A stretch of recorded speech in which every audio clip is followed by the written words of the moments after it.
Livro O Evangelho segundo o Espiritismo, de Allan Kardec. Introdução 2. Autoridade da doutrina espírita. Controle universal do ensinamento dos espíritos. Se a doutrina espírita fosse uma criação puramente humana, só teria por garantia o conhecimento daquele que a tivesse criado. Acontece que ninguém na Terra poderia ter a pretensão de possuir sozinho a verdade absoluta. Se os espíritos tivessem revelado a doutrina espírita ao único homem, nada poderia lhe garantir a origem, pois seria preciso acreditar na palavra daquele que a tivesse recebido. Mesmo que esse homem fosse portador de uma sinceridade absoluta, ele poderia, no máximo, convencer as pessoas de seu meio e até ter seguidores, mas jamais conseguiria reunir a todos. Deus quis que a nova revelação chegasse aos homens por um meio mais rápido e mais autêntico. Por isso, encarregou os espíritos de a levarem de um polo ao outro, manifestando-se em todos os lugares, sem dar a ninguém o privilégio exclusivo de ouvir suas palavras. Um homem pode ser enganado ou enganar a si mesmo. Porém, não há como enganar milhões de pessoas quando elas veem e ouvem a mesma coisa em vários lugares e ao mesmo tempo. Isto é uma garantia para cada um e para todos. Pode-se fazer desaparecer um homem, mas não se pode fazer com que desapareçam as multidões. Pode-se queimar livros, mas não se pode queimar espíritos. Mesmo se todos os livros fossem queimados, a fonte da doutrina espírita não seria atingida, porque ela não está na Terra. Ela surge de todos os lugares e qualquer um pode receber os seus ensinamentos. Se faltassem os homens para propagá-la, haveria sempre os espíritos que alcançam a todos e aos quais ninguém pode alcançar. Portanto, são os próprios espíritos que fazem a propagação do espiritismo, com o auxílio de incontáveis médiuns que surgem de todos os lados. Se houvesse somente um intérprete, por mais favorecido que fosse, o espiritismo seria muito pouco conhecido. O próprio intérprete, independente de sua classe social, seria motivo de desconfiança, pois, além de ser questionado por inúmeras pessoas, não seria aceito por todas as nações. Entretanto, com os espíritos se comunicando em vários pontos da Terra, com todos os povos, com todas as seitas e com todos os partidos políticos, eles acabam sendo aceitos por todos. O espiritismo não tem nacionalidade, não parte de nenhum culto existente e não é imposto por nenhuma classe social. Qualquer um pode se comunicar através de médiuns sérios com seus parentes e amigos que já desencarnaram, quando isso lhes é permitido. Era preciso que o espiritismo se mantivesse neutro para que pudesse conclamar todos os homens à fraternidade. Se ele não tivesse se colocado sobre esse terreno neutro, teria alimentado as desavenças, em vez de apaziguá-las. A força do espiritismo reside na maneira universal com que os espíritos passam os seus ensinamentos, sendo essa, também, a causa de sua rápida propagação. A voz de apenas um homem, mesmo com a ajuda da imprensa, levaria séculos para chegar ao conhecimento de todos. O mesmo não acontece quando milhares de vozes são ouvidas ao mesmo tempo, em vários pontos da Terra, proclamando os mesmos princípios e transmitindo-os de forma igual, a ignorantes e sábios, sem que ninguém seja excluído. É uma vantagem que nenhuma das doutrinas surgidas até hoje possuiu. Portanto, se o espiritismo é uma verdade, ele não teme a má vontade dos homens, nem as revoluções morais, nem as transformações físicas do globo, porque nenhuma dessas coisas pode atingir os espíritos. Essa não é a única vantagem resultante da posição excepcional em que se encontra a doutrina espírita. O espiritismo também tem uma poderosa garantia contra as divisões que poderiam nascer, quer pela ambição de alguns, quer pelas contradições de certos espíritos. Essa garantia é a de que sempre prevalecerá o ensinamento da maioria diante daqueles que pensam primeiro em sua promoção pessoal. Essas contradições são, sem dúvida, um obstáculo, mas trazem consigo o remédio ao lado do mal. Sabe-se que os espíritos possuem um nível de conhecimento e que, por isso, estão longe de possuir individualmente toda a verdade. Não é dado a todos conhecer certos mistérios. O que cada um sabe é proporcional à sua elevação moral e intelectual, e a maioria dos espíritos vulgares não sabe mais do que os homens. Ao contrário, às vezes sabem até muito menos. Há entre os espíritos, como entre os homens, os arrogantes e os falsos sábios, que julgam saber o que na realidade ignoram e tomam suas próprias ideias como verdades. Existem também os espíritos de ordem mais elevada, que já se encontram completamente desmaterializados e despojados das ideias e dos preconceitos terrenos. Também sabemos que os espíritos mentirosos não têm escrúpulos e que se apresentam com nomes conhecidos, para que suas ideias fantasiosas sejam aceitas. Todas as revelações que não trazem um ensinamento exclusivamente moral têm sempre um caráter individual, sem garantia de autenticidade, e, portanto, devem ser consideradas como opiniões pessoais deste ou daquele espírito, sendo imprudência aceitá-las e propagá-las levianamente como verdades absolutas. O primeiro exame a que deve ser submetido tudo que vem dos espíritos é, sem dúvida, o da razão. Assim, toda teoria que contraria o bom senso, a lógica e os conhecimentos já adquiridos deve ser rejeitada, por mais respeitável que seja o seu autor. Em muitos casos, esse exame é insuficiente devido ao pouco conhecimento de algumas pessoas e à tendência de muitos em considerar a própria opinião como sendo a única verdadeira. Os homens que não confiam de forma absoluta em si mesmos buscam o parecer de um número maior de pessoas e procuram guiar-se pela opinião da maioria. É dessa maneira que devemos proceder com relação aos ensinamentos dos espíritos, uma vez que são eles mesmos que nos fornecem os meios para exercer esse controle. Quando os espíritos concordam entre si a respeito do que estão nos ensinando, fica mais fácil fazer um controle sobre a veracidade do que estão transmitindo. Mas é preciso que esse controle ocorra em determinadas condições.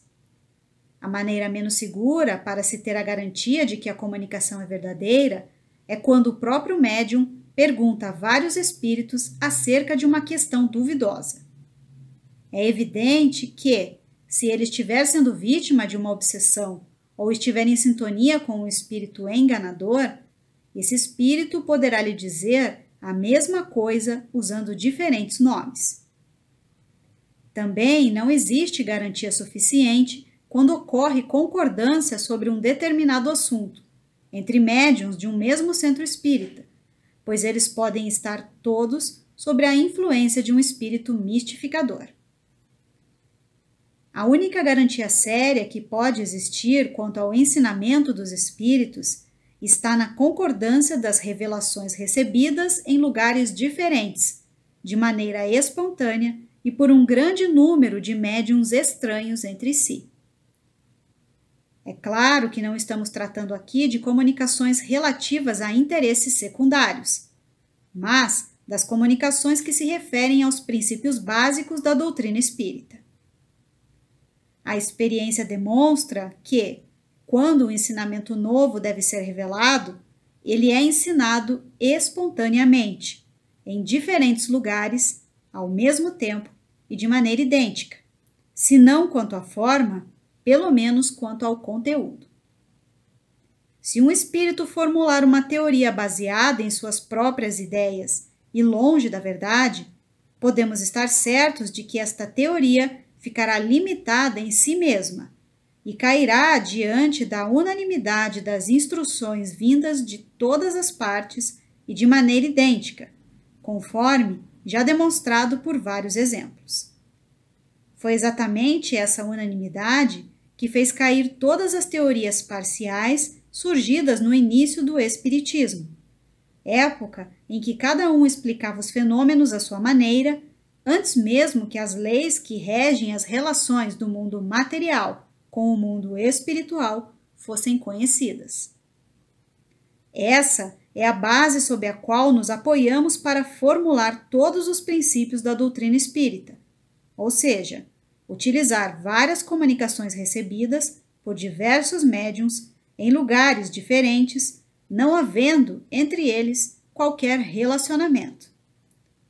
Não é pelo fato de os princípios estarem de acordo com as nossas ideias que acreditamos que eles sejam verdadeiros, mas sim pelo fato de que eles tiveram a aprovação da maioria. Não nos colocamos, de modo algum, como árbitros supremos da verdade, e não dizemos a ninguém: acredita em tal coisa porque estamos lhe dizendo. A nossa opinião não passa de uma opinião pessoal, que pode ser verdadeira ou falsa, porque somos tão falíveis quanto qualquer outra pessoa. Não é porque um princípio nos foi ensinado que devemos tomá-lo por verdadeiro, mas porque ele teve a concordância e a aprovação geral. Na posição em que nos encontramos, recebemos comunicações de aproximadamente 1000 centros espíritas sérios, espalhados em diversos pontos da Terra. Pensamos estar em condições de analisar os princípios sobre os quais essas concordâncias se estabelecem. Esse tipo de observação é que nos tem guiado até hoje e é também ele que nos guiará através dos novos campos que o Espiritismo será chamado a explorar. Estudando atentamente as comunicações vindas de diversas partes, tanto da França quanto do exterior, reconhecemos, pela natureza toda especial das revelações, que existe uma tendência para se entrar em um novo caminho e que chegou o momento de dar um passo à frente. Essas revelações, às vezes feitas com palavras veladas, passaram quase sempre despercebidas por aqueles que as receberam. Muitos acreditaram tê-las recebido de maneira exclusiva. Tomadas isoladamente, elas não teriam nenhum valor para nós, pois apenas a coincidência com outras revelações é que lhes garante a seriedade. Depois, quando chega o momento de publicá-las, cada médium se lembrará de já haver recebido instruções com o mesmo conteúdo. Esse movimento geral, de receber diversas mensagens provenientes de vários lugares, é que nos faz observar e estudar para julgar a validade de publicar, ou não, um ensinamento, sempre com a assistência de nossos guias espirituais. É nesse controle universal que está a garantia para a unidade futura do Espiritismo, e é ele que anulará todas as teorias contraditórias. Daqui para frente, é nesse controle que se encontrará o critério da verdade. O que determinou o sucesso da aceitação da doutrina formulada no Livro dos Espíritos e no Livro dos Médiuns foi o fato de que, em toda parte, qualquer um pode receber, diretamente dos espíritos, a confirmação dos ensinamentos que esses livros contêm. Se os espíritos tivessem vindo de todos os lugares para contradizer esses livros, eles já teriam, há muito tempo, sofrido o destino de todas as criações fantasiosas. Nem mesmo o apoio da imprensa poderia salvá-los do naufrágio. Porém, mesmo sem contar com esse apoio, eles rapidamente abriram seus caminhos e avançaram com segurança. Isso ocorreu porque eles tiveram o apoio dos espíritos, cuja boa vontade compensou em muito a má vontade dos homens. Assim, acontecerá com todas as ideias que vierem dos espíritos ou dos homens e que não puderem suportar a prova do controle universal, cujo poder a ninguém é lícito contestar. Imaginemos que um espírito dite um livro com um nome qualquer, usando comunicações falsas, agressivas e sem nenhuma autenticidade, somente com o propósito de desacreditar a doutrina espírita. Que influência poderia exercer esse livro se ele fosse desmentido em todos os lugares pelos espíritos? Antes de alguém lançar uma teoria em seu nome, é preciso estar seguro da assistência dos espíritos. A distância entre a teoria de uma só pessoa e a teoria de muitas equivale à distância que vai da unidade ao infinito. O que podem conseguir os argumentos dos difamadores sob a opinião das massas, quando milhões de vozes amigas, vindas do espaço, de todos os cantos do universo e do seio de cada família, estão a contradizer esses difamadores e a confirmar os princípios espíritas com clareza? Sobre esse assunto, já não foi a teoria confirmada pela experiência? Em que se transformaram todas essas publicações que deveriam destruir o espiritismo? Qual delas conseguiu, pelo menos, lhe diminuir a marcha? Mesmo esta questão sendo séria, até hoje não se deu muita importância para tais publicações, pois cada um desses difamadores contou consigo mesmo e não com os espíritos sérios.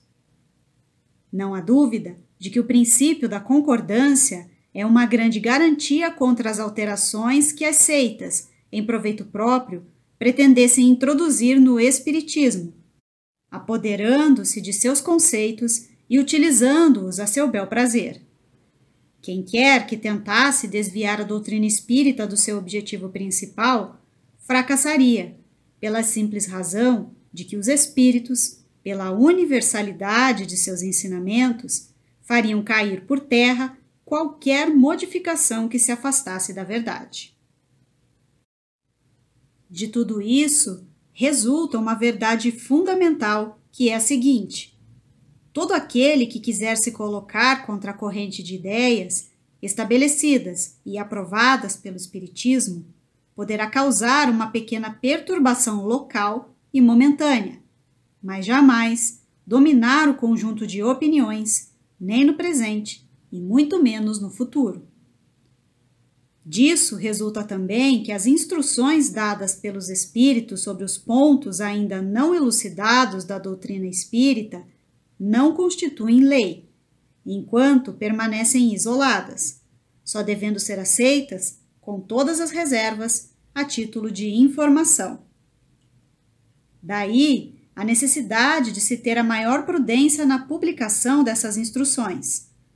Uma vez entendendo que elas devam ser publicadas, é importante apenas apresentá-las como opiniões individuais, mais ou menos prováveis de serem corretas e precisando, sempre, de uma confirmação. É preciso aguardar essa confirmação antes de se apresentar um princípio como verdade absoluta, se não quisermos ser acusados de levianos por acreditarmos nas coisas sem examiná-las a fundo. Os espíritos superiores procedem com extrema prudência e sabedoria quando é necessário fazer uma revelação. Eles só abordam as grandes questões da doutrina espírita de forma lenta e gradual, quando entendem que a inteligência do homem está apta a compreender as verdades de uma ordem mais elevada, e quando as circunstâncias se encontram propícias para que uma nova ideia seja revelada. É por isso que eles não disseram tudo, desde o princípio, e continuam sendo prudentes até hoje, não cedendo à impaciência dos apressados que querem colher os frutos antes que eles estejam maduros. Portanto, é inútil querer antecipar o tempo marcado pela providência para que as coisas aconteçam. Os espíritos verdadeiramente sérios ignoram esse apelo, enquanto que os espíritos levianos, por não terem nenhum compromisso com a verdade, se dispõem a tudo responder. É por essa razão que, sobre todas as questões prematuras, há sempre respostas contraditórias. Esses princípios não são o resultado de uma teoria pessoal, mas a consequência natural das condições em que os espíritos se manifestam. É evidente concluir-se que, se um espírito diz uma coisa em um lugar, enquanto milhões dizem o contrário em outros lugares, a verdade não pode estar com aquele que ficou sozinho. Ora, seria tão ilógico da parte dos espíritos como da parte dos homens alguém pretender ter razão contra todos. Quando os espíritos verdadeiramente sábios não se acham suficientemente esclarecidos sobre uma questão polêmica, nunca a exibem de maneira definitiva. Afirmam abordá-la apenas do seu ponto de vista e eles mesmos aconselham que se aguarde uma confirmação. Por mais grandiosa, bela e justa que seja uma ideia, é impossível que ela reúna, desde o início, todas as opiniões a seu favor. As divergências que surgem ao redor da nova ideia são as consequências inevitáveis do movimento que ela desencadeia. Elas são necessárias para melhor ressaltar a verdade, e é muito útil que ocorram no início do movimento, para que as ideias falsas sejam postas de lado o mais rápido possível. Os espíritas que têm algum temor por conta disso devem tranquilizar-se, pois todas as pretensões isoladas cairão diante do grande e poderoso critério da concordância universal. Não será pela opinião de um homem que se estabelecerá a união, mas sim pela voz unânime dos espíritos. Não será um homem, muito menos a nossa opinião, ou de qualquer outro, que fundará a ortodoxia espírita, ou seja, uma doutrina pronta e acabada que não necessita receber novos conhecimentos. Tampouco será um espírito vindo se impor a quem quer que seja. A união será estabelecida com os espíritos se comunicando por toda a terra sob as ordens de Deus. Esse é o caráter essencial da doutrina espírita. Essa é a sua força e a sua autoridade, pois Deus quis que sua lei fosse assentada sobre uma base inabalável. Foi por isso que ele não colocou a responsabilidade sobre a cabeça frágil de um único homem. É diante desse poderoso tribunal de sabedoria que todas as oposições e todas as pretensões de supremacia individual serão desfeitas, porque esse tribunal desconhece os círculos sociais interesseiros, as rivalidades invejosas, as seitas e as vaidades patrióticas. Nós mesmos nos destruiríamos se quiséssemos substituir seus decretos soberanos por nossas próprias ideias. Apenas ele resolverá todas as questões que não foram esclarecidas, calará as dissidências e dará razão a quem tem. Diante desse grandioso acordo entre os espíritos superiores, o que pode a opinião de um homem ou de um espírito? Menos que uma gota d'água que se perde no oceano, menos que a voz de uma criança abafada pela tempestade. Tribunal de Sabedoria. Kardec referia-se a todos os espíritos de ordem superior que vieram dar sua contribuição no sentido de revelar e divulgar a doutrina espírita. O juiz supremo é a opinião universal, aquela que se pronuncia em última instância. A opinião universal é formada pela reunião de todas as opiniões individuais. Se uma opinião é verdadeira, ela tem apenas um peso relativo na balança. Se ela é falsa, não pode prevalecer sobre as demais. Nessa imensa assembleia, as individualidades desaparecem, o que constitui uma nova derrota para a vaidade e o orgulho dos homens. Esse conjunto harmonioso já se desenha e esse século não passará sem que ele resplandeça com todo o seu brilho, de modo a eliminar todas as incertezas. Daqui para frente, espíritos importantes receberão a missão de se fazerem ouvir, reunindo os homens sob uma mesma bandeira, desde que o campo esteja suficientemente preparado. Enquanto isso, aquele que estiver indeciso entre dois sistemas opostos poderá observar em que sentido está caminhando a opinião geral. Essa observação será uma indicação segura, pois apontará o caminho para onde está indo a maioria dos espíritos que se comunicam nos diversos pontos da Terra. Indicará também qual dos dois sistemas prevalecerá.